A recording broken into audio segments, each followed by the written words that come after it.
Well, from making America safe to putting Americans back to work. That is the theme for the second day of the Republican National Convention, where later tonight we will hear from two of Donald Trump's children and other leaders, including House Speaker Paul Ryan and New Jersey Governor Chris Christie. I want to bring in Andy Puzder right now. He is the CEO of CKE Restaurants, the parent company of Hardee's and Carl Jr., as well as Trump Committee Victory member.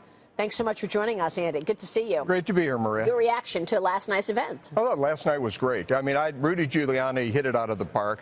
I thought Melania Trump was wonderful, and every time a Republican woman stands up and does something wonderful, they look for anything they can find to knock her down, Hillary Clinton included. And I think the attempts to knock her down will fall on deaf ears. She's obviously very, very intelligent, very articulate. It was heartfelt. It was a great speech.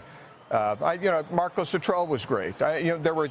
Sheriff Joe was. The sheriff was great. Everything was. It was just a very moving event, very moving evening. It was. And Maria, when the left talks and criticizes, obviously, Melania regarding a couple of paragraphs in a speech, why doesn't Hillary Clinton release all of her speeches that she was paid hundreds of thousands of dollars for? So if you want to talk about speeches, let's put the focus where it really should be. Yeah, it's a good point. It's a very good point. Well, I want to talk about policy because we got two business guys here. Sure. Ed Rensi, formerly the CEO of McDonald's, and Andy, obviously you are running a fantastic company in terms of really resonating and feeling the power of the people. What are you seeing in terms of policy out of Donald Trump that you believe will move the economic growth story in this country? Well, obviously you need growth to create jobs. And when you have jobs, you have employees. You don't have employees competing for jobs, which is what you have now, which holds wages down. You have employers competing for employees, which is what you want, so wages will go up. Donald Trump has a very pro-growth tax plan. Hillary Clinton's tax plan is basically an income redistribution plan. He's got a very positive energy plan, a very pro-growth energy plan, all of the above. Her energy plan is basically based on climate change. She wants to put coal miners out of work. Then you go to regulation. If anybody knows how much government regulation can hurt you, it's a guy who's built buildings in New York City. This guy knows that regulation really harms American businesses. He wants to cut it back. He wants to eliminate Barack Obama's executive orders.